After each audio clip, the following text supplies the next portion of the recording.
Здравствуйте, это новости Татарстана. В студии Султан Нугайбеков и о главных темах к этому часу. Священный праздник. И передаем также детям, нашим поколениям. Верующие республики отмечают Курбан-Байрам. Как увидел Рамиль Шайдуллин. Пока мужчины на праздничном намазе, женщины готовят праздничный стол. Очень необычный день. Вот именно вот это ранним утром какой-то благодать какой-то есть, знаете. Как в селах Татарстана хранят традиции, празднуют Курбан-Байрам, расскажет Алия Хайрудинова. Геннадий Зюганов в Казани. Я вам открыто скажу, там все захватывающе. Зачем лидер КПРФ приехал в нашу республику, узнал Дмитрий Аренин. Сегодня 15 молодых ребят из Татарстана отправляются служить в Преображенский полк. Не понаслышке знаю, что попасть туда не так легко. Об окончании весеннего призыва в республике расскажет Иван Сарафанов. Мусульмане республики сегодня празднуют самый значимый праздник Курбан-Байрам. Он знаменует завершение паломничества к древним святыням. Это по праву одно из наиболее почитаемых и значимых торжеств нашей республики, отмечает в своем обращении к татарстанцам Рустам Минниханов. Коран учит людей быть добрыми с родителями и близкими родственниками, и сиротами, и нуждающимися, со всеми, кто нас окружает. В наше непростое время эти человеческие качества особенно важны и востребованы, подчеркивает президент. Особое звучание Курбан-Байрам приобретает в нынешнем году в связи с празднованием на общероссийском уровне тысячестолетия официального принятия ислама Волжской Булгарии. Это во многом предопределило формирование уникальной российской цивилизации, соединяющей традиции Запада и Востока. Сделало нас неотъемлемой частью огромного мусульманского мира, говорится в обращении. Рустам Минниханов поздравляет верующих с Курбан-Байрамом и в своих соцсетях с пожеланием, чтобы Всевышний принял все добрые дела. В ролике говорится о ценности наследия предков.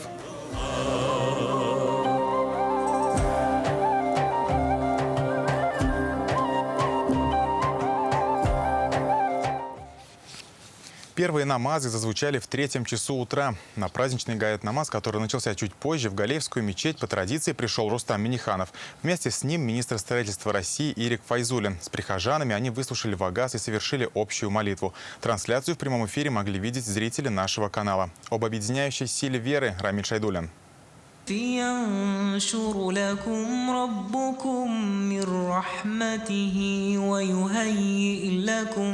Суры из священного Корана над столицей республики зазвучали уже в 3 часу утра. Скоро в Галеевской мечети совершат праздничный намаз. К этому времени, по традиции, сюда пришел президент республики. Сегодня вместе с ним федеральный министр Ирик Файзуллин. Зал уже полон прихожан. Все готовы выслушать вагаз.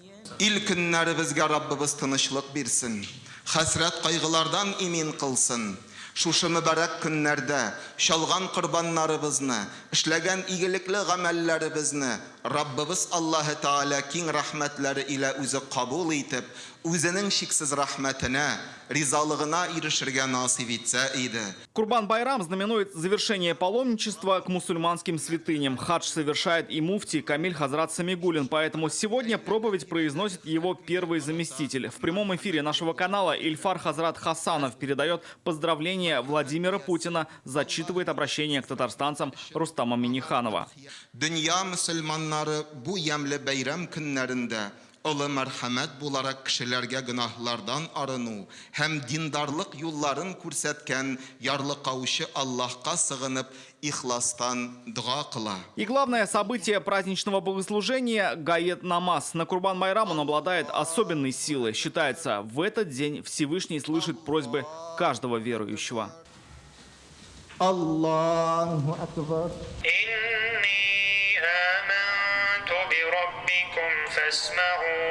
Еще до восхода солнца молитвы зазвучали во всех мечетях города. В мечети Гайля многие верующие сначала оставляют пожертвования садака, затем присоединяются к проповеди. Все мусульмане стараются больше совершать ибадат, поклонение. Вагаз произносит и на татарском, и на русском языках, чтобы смысл проповеди был понятен всем прихожанам. Сюда, в Казань, на Курбан-Байрам приезжают из других регионов России и даже стран. Один из главных праздников мусульманской жизни, собственно, для нас, для всех. Самый большой у нас праздник татар. Этот праздник Всевышний, прощает все грехи. Мечеть Гайля в переводе «семья». И хотя сюда не принято приходить семьями, по традиции это делают мужчины, но все же большинство здесь семейные. Да и сам Курбан-Байрам тоже семейный праздник, поэтому после намаза сразу домой. Это семейный праздник, это наши деды, бабушки, то, что всю жизнь держали, как бы, и передаем также детям, нашим поколениям. Курбан-Байрам в переводе праздник жертвоприношения. И в этом главный смысл этого дня. Как и в прошлые годы, в Казани подготовлены 17 площадок для заклания животных. Либо на территории самой мечети, либо рядом. Мясо традиционно делится на 3 части. Треть себе и близким. Можно кушать барана на плов, и это очень вкусно. 2/3 мяса жертвенного животного раздадут нуждающимся. В этом прихожанам помогают волонтеры при мечетях. Курбан-Байрам продлится 3 дня, в течение которых в республике пройдут благотворительные акции, будет оказана помощь малоимущим семьям и сиротам. Рамиль Шайдун, Вадим Ларионов, ТНВ, Казань. Сегодня в Татарстан с двухдневным рабочим визитом приехал Геннадий Зюганов. Вместе с лидером КПРФ в Казань на Всероссийский форум дружбы народов приехали более 100 делегатов из регионов страны и зарубежья. Программа визита получилась обширной. Это встреча с президентом Татарстана, студентами, посещение мест, связанных с Владимиром Лениным. Отметим, это 8-й по счету визит Геннадия Зюганова в нашу республику. Последний раз он приезжал 7 лет назад. О нынешнем приезде во всех деталях Дмитрий Аренин. На железнодорожном вокзале Казани Геннадия Зюганова встречают традиционными хлебом, солью и чак-чаком. Оказалось, лидер КПРФ хорошо знаком с татарскими национальными угощениями. Это любимые пищи моих. С вокзала федеральный политик отправился на встречу с Рустамом Миннихановым. Какая панорама, что я когда первый раз у вас был, я поразился шикарному виду, который... На встрече обсудили социально-экономическое развитие нашей республики и работу татарстанского отделения партии. Лидер КПРФ поблагодарил президента Татарстана за внимательное отношение к историческим объектам и сохранение советского наследия. Рустаму Минниханову Геннадий Зюганов вручил медаль столетия СССР и одноименную монету. Отлично. Вместе с Геннадием Зюгановым в Татарстан на форум дружбы народов приехали более 100 делегатов из России и зарубежья. Возложив вместе с соратником цветы к отреставрированному в минувшем году памятнику Ленину на площади Свободы, Геннадий Зюганов отметил, он следит за развитием нашей республики и поддерживает ее начинания. Нашим гостям покажем вашу прекрасную столицу, как она строилась, развивалась. Я уже утром встречался с президентом, мы обменялись с ним опытом создания новых кластеров и новых научных и производственных школ в республике. Я его давно знаю еще, он когда министром финансов работал, и дружим, потому что активно поддерживали все ваши новейшие программы. Вместе с участниками форума Геннадий Зюганов посетил дом-музей Ленина. Его также отремонтировали несколько лет назад. В саду лидер КПРФ посадил яблоню и вручил директору сувениры, посвященные столетию СССР. Самый талантливый, поэтому мы вам дарим с удовольствием. Спасибо огромное. Как отметил Геннадий Андреевич, в Казанском музее прекрасно сохранили наследие Владимира Ильича. Я вам открыто скажу, там все захватывающе. Нам очень повезло всем.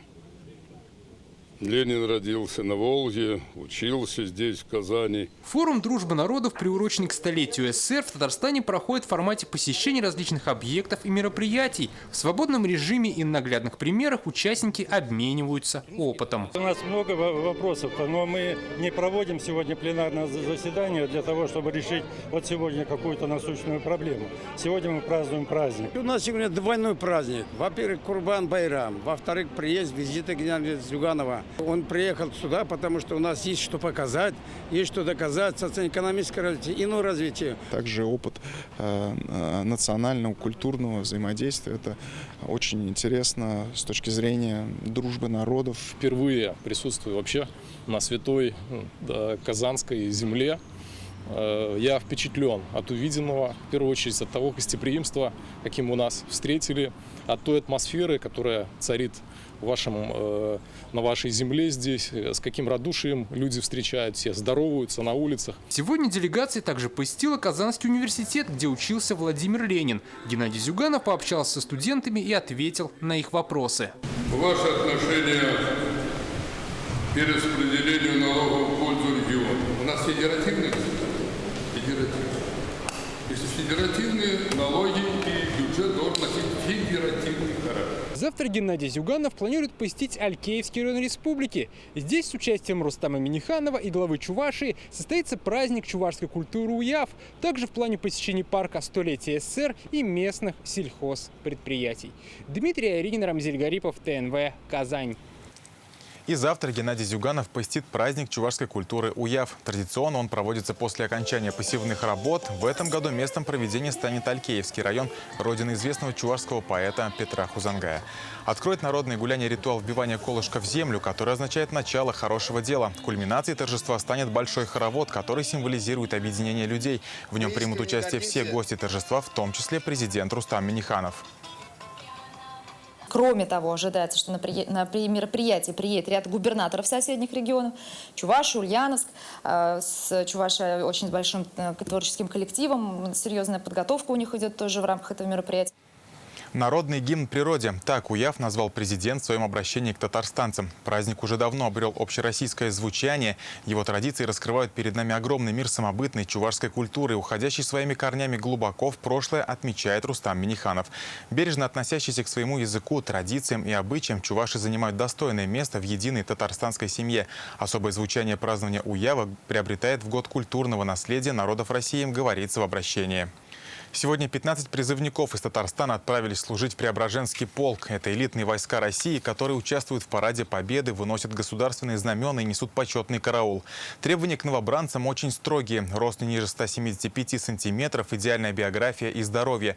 С 2013 года там отслужили 300 татарстанских ребят. Завтра уже последний день весеннего призыва. Как его завершают в репортаже Ивана Сарафанова. Нет ничего святее для мужчины, это защита своей родины. Это напутственные слова от военного комиссара Татарстана. Артур Байков будет нести службу в Преображенском полку. Он мечтал попасть именно туда и после срочной службы продолжит военную карьеру. Изначально уже хотел попасть в Преображенский полк. Не понаслышке знаю, что попасть туда не так легко. И сразу позвонил родным. Они тоже очень сильно за меня обрадовались. Артуру Карасеву в военкомате предложили пойти в военно-космические силы или Преображенский полк. Он, не раздумывая, выбрал второй вариант. Хочу пойти в роту почетного караула, так это очень ответственная должность. И надеюсь, когда приду после армии, буду совсем другим человеком, более ответственным. В Преображенский полк прошли отбор только 15 призывников. Требования очень строгие. Рост не ниже 175 сантиметров. Никаких вредных привычек и идеальная биография, в том числе у родителей. Как обращаться с оружием, выносить государственный флаг, а также строевую подготовку призывникам показали военнослужащие Преображенского полка. Именно они выносят знамена на параде Победы и несут службу у Вечного огня. С 2013 года в элитных войсках России отслужили более 300 ребят из Татарстана. Новичков ждет достаточно интересная служба. У них будет очень много разных занятий, строевая подготовка, специальная подготовка. Именно изучаем церемониалы. Каждые выходные проводятся культурные выходы в музеи, в театры и в разные другие мероприятия. Сегодня на службу отправились 50 ребят. Кроме Преображенского полка, новобранцев ждут в воинских частях Московской и Самарской областей. За весенний призыв Татарстан отправил на службу 3000 призывников. Более 2500 человек с высшим и средним образованием. Более 500 человек закончили ДСАФ, это водительский состав, подготовленные водители. То есть я считаю, что качество призыва выполнено практически на 100%. Завтра последний день весеннего призыва. Служить в ракетные войска отправятся еще 200 татарстанских ребят. Иван Сарафанов, Игорь Романов, ТНВ, Казань. 16-летний подросток утонул в поселке Красный Ключ Нижнекамского района. ЧП произошло накануне вечером. Юноша отдыхал на специально оборудованном пляже Кама, где есть спасательный пост. Как выяснилось, сюда он пришел с друзьями. Они сообщили спасателям, что их сверстник ушел под воду. Тело юноши спасатели обнаружили в 20 метрах от берега. Глубина здесь около 2 метров. Прокуратура начала проверку. По предварительной версии, из-за перепада температур воздуха и воды у юноши начались судороги. Надзорное ведомство Нижнекамска проверит соблюдение требований законодательства о профилактике безнадзорности несовершеннолетних, а также даст правовую оценку работе органов местного самоуправления в части обеспечения безопасности людей на водных объектах. По итогам проверки будет решаться вопрос о мерах прокурорского реагирования. Еще днем экстренные службы получили сообщение. На городском озере Альметьевска пропала 16-летняя девушка. 3 часа потребовалось водолазам, чтобы найти ее тело в 10 метрах от берега на 5-метровой глубине. По предварительным данным, она прыгнула в воду и не вынырнула. Девушка была в компании еще 5 подростков, которые развлекались тем, что ныряли в воду с сооружения водосливного коллектора. Вход сюда перекрыт сигнальной лентой. Место для купания не оборудовано. Обстоятельства случившегося выясняет и прокуратура. Более 6 тысяч обращений на укусы клещей поступило в Роспотребнадзор с начала мая. Это в 1,5 раза больше прошлогодних цифр. Почти треть клещей заражена опасными бактериями боррелиями. Не менее напряженная ситуация сейчас и с мышиной лихорадкой, которая передается человеку от грызунов. Число жалоб на крыс и мышей тоже выросло в 1,5 раза. Большинство заболевших подхватили вирус на даче, в лесу, а порой и на рыбалке. Как обезопасить себя от клещей и по каким признакам отличить мышиную лихорадку от простуды? Профилактический ликбез от Юлии Гоголевой. Вообще никто не подозревал, то есть друзья у меня все здоровые. В инфекционную больницу Владислав Антонов попал чуть больше недели назад. Парню 25. В июне с друзьями ездил на рыбалку. Подозревает, именно там и подхватил мышиную лихорадку. Мыши мы видели, то есть они там в принципе бегали. Мы ставили палатку, то есть, возможно, в палатку ставили продукты, оставались на ночь. Может быть, как-то залезла туда. Симптомы появились 2 недели спустя. Температура 39, слабость, ломота, отсутствие аппетита. Поначалу лихорадку принял за простуду и пытался лечиться сам, но улучшения не наступали. Врача вызвал, когда заболела поясница и почки. Тяжело очень переносится эта болезнь, и последствия тоже могут быть тяжелые. Некомфортно, то есть даже когда переворачиваешься, отдает в почки, например, при чихании, при ходьбе, боль острая именно в почке отдает. Год назад геморрагической лихорадкой переболела 7-летняя сестренка Владислава. Она живет в Чистопольском районе в частном доме. Поэтому о заболевании молодой человек слышал, но никак не предполагал, что подхватит вирус на природе.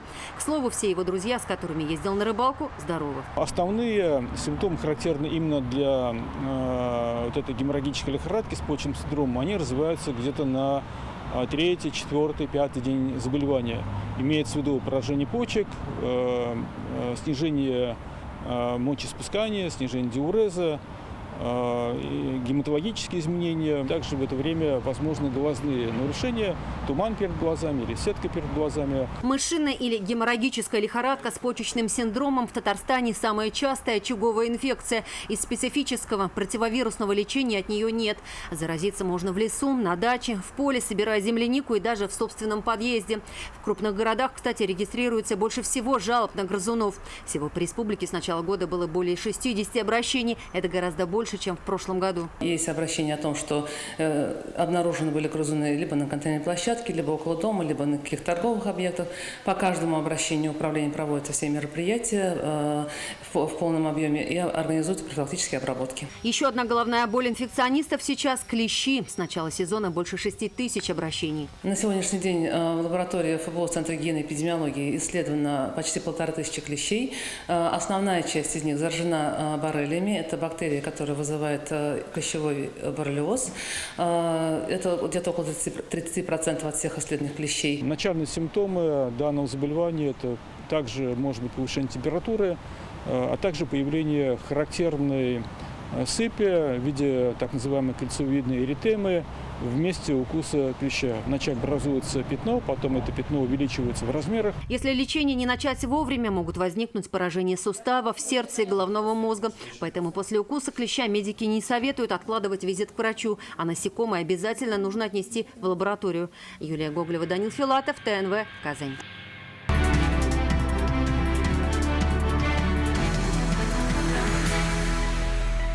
И вернемся к главной теме дня. Сегодня Курбан-Байрам празднуют мусульмане всей республики.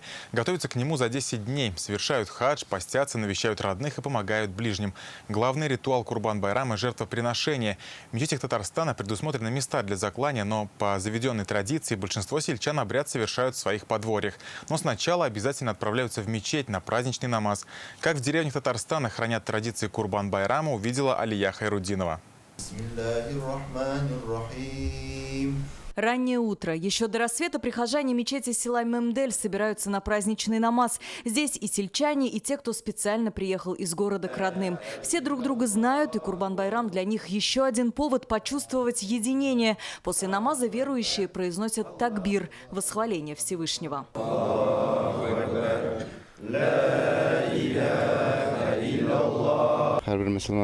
В каждой мусульманской семье Курбан-байрам ждут с нетерпением. Он показывает открытость нашей души, укрепляет нашу веру. Это один из наших основных праздников. Многие из нашей деревни на Сабантуй могут и не приехать, а на Курбан-байрам обязательно. На родной земле приносят жертвоприношения, поминают усопших, убираются на кладбище. Село в эти дни оживает. Курбан-байрам у нас тянется своими корнями к пророку Ибрагиму. Но у нас, вот, в частности, деревня Мемдель, Юртыш, альхамдулиллях, люди стараются придерживаться вот этого.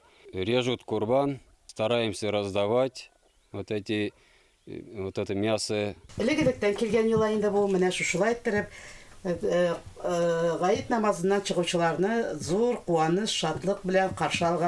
Это наша традиция. На Курбан-байрам накрываем праздничный стол, встречаем мужчин из мечети, говорит Гульсина Шакирова. Уже с вечера она замесила тесто, чтобы к утру испечь треугольники. Будет много гостей, поэтому готовят сразу несколько партий. Когда я была маленькой, мама отправляла меня к соседям за бульоном, сваренным из баранины. Сейчас традиции храним мы и передаем своим детям и внукам. Тем временем мужчины начинают обряд жертвоприношения. Сначала обязательная молитва, которую читает имам местной мечети. Помыслы должны быть чисты, а сердце наполнено искренним желанием помочь ближнему, говорит Руслан Шакиров. Праздник Курбан для нас самый большой праздник после джума намаза. Как наш хазрат сегодня сказал, у кого есть, допустим, день, в этот день в кармане 32 тысячи рублей денег, то ему он обязан порезать барашка. Человек всегда делает небольшие ошибки, грехи. Этих грехов, чтобы просил Аллах Тааля всех. Себе оставят треть мяса, остальное раздадут родным и нуждающимся. Затем вся семья собирается за большим столом. Мы ждем этот праздник, принимает участие вся наша семья. Маленькие дети тоже просыпаются, наряжаемся красиво, все садимся за праздничный стол. Этот праздник объединяет семью.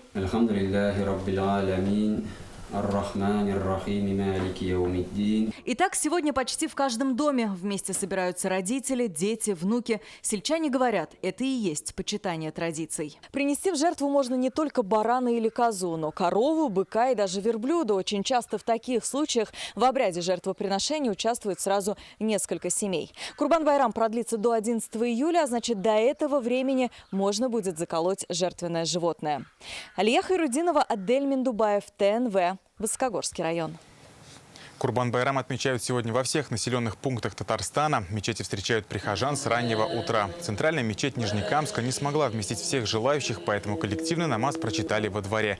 Главный обряд праздника – жертвоприношения. Здесь же желающие могли приобрести барана для заклания. Благодарить Всевышнего за каждый день, благодарить Всевышнего за каждую минуту жизни, да, любить друг друга, ценить родителей, воспитывать детей. Вот что нам предписал ислам. Будем сохранять свои традиции. В центральную мечеть Нурлат верующие приходили семьями с детьми. Имам Мухтасиб района в своей проповеди призвал жителей помогать нуждающимся, навещать родственников, приглашать гостей. В мечети Минигуль после праздничного богослужения прихожан угощали пловом. Аллах Субханаху ва Тааля повелел нам отмечать его как большой праздник. Повелел нам быть добрыми по отношению к своим соседям, по отношению к своим родственникам. Пусть этот праздник принесет нам самое лучшее – мир, спокойствие и процветание. Сегодня в Курбан-байрам около мечети Аль-Марджани устроили праздник. Для казанцев и гостей столицы работала ярмарка «Халяль», выступили татарстанские артисты, показал кукольное представление детский выездной театр «Скворец», выступили ансамбли и прошли различные мастер-классы. С праздником Курбан-байрам! Я желаю всем счастья, здоровья, чтобы в каждом доме было любовь, счастье. Дети очень рады участвовать на таких мероприятиях, потому что с детства они видят эту всю красоту и величие этого праздника. Первая жара и первые поломки. КамАЗ-мастер продолжает мчаться по шелковому пути. Накануне завершился второй этап ралли, и он стал первым испытанием для «Синей Армады». Сначала предстояло преодолеть заросший травой запутанный участок дороги, затем песчаные дюны. И все это в 40-градусную жару и с неисправностями на борту. У машины Дмитрия Сотникова оторвало кардан. Но это не помешало камазовцам остаться в тройке лучших, уступив первое место лишь белорусским пилотам. Рамиль Шайдулин подробнее. Ехали и колеса разошлись в разные стороны. Первая серьезная поломка «Синюю Армаду» встретила на первом тяжелом этапе. 227 километров по Астраханской степи, где ям было так много, что их даже не стали прописывать в дорожной книге. Разогнаться значит почти наверняка повредить технику. Словом, так и вышло. Все шло в порядке до предпоследней песочницы, так как почувствовали сильную вибрацию, машина перестала ехать, остановились, увидели, что оборвало задний кардан, пришлось снимать. Рады тому, что мы доехали, потому что думали, что мы не выйдем. К счастью, что не было песков сложных. Грузовик Дмитрия Сотникова повредил задний кардан, поэтому до финиша пришлось возвращаться в щадящем темпе. Как итог, 4-е место в этом этапе. В основном поломок таких серьезных больше нету, все остальное, скажем так, в рабочем порядке, в рабочем режиме. Экипаж Эдуарда Николаева, хотя и стартовал первым, но не смог удержать лидерство из-за ошибки на повороте. Прорубая дорогу для остальных, его КамАЗ К5 съехал с оптимальной дистанции. В результате 3-я позиция. Сегодня, к сожалению, мы потеряли на навигации, где-то в середине дистанции, да. После выхода с песков немножко неправильно взяли курс и уехали прилично. Где-то 4 километра в сторону, туда, 4 обратно. Так нормально. Но тем не менее, это первый день, не ошибается тот, кто ничего не делает. Больше повезло экипажу Андрея Каргинова. Он стал вторым. Но чего это стоило, знает только сам пилот и штурманы. В салоне 40-градусное пекло. Кондиционер не справлялся, а под колесами зыбкие дюны. Конечно, организму тяжело приходится. Я думаю, физически сегодня все подустали.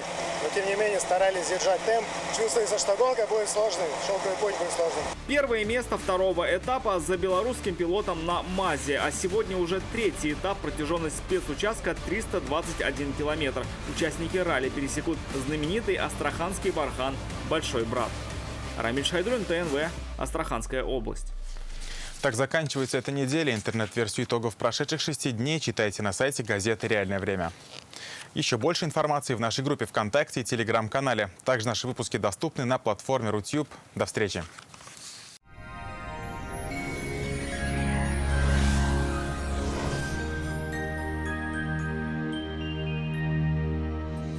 Здравствуйте! Знойная, жаркая и даже душная погода охватила территорию Татарстана. И антициклон сдавать свои позиции пока не собирается. По данным сервиса Яндекс.Погода, в воскресенье в Бугульме, Бавлах, Азнакаево малооблачно и очень жарко, плюс 29. Легкий южный ветер тоже заодно с солнцем, поэтому запасайтесь прохладительными напитками, чтобы держать организм в тонусе и не перегреваться. Вот оно такое наше июльское лето. Высокие температуры сохраняются в Нижнекамске, Набережных Челнах и Елабуге. Без осадков и плюс 30 на термометрах. В Агрызе, Менделеевске, Актаныше также осадки маловероятны. Температуры повышенные. Наконец, лето дает возможность насладиться жарой.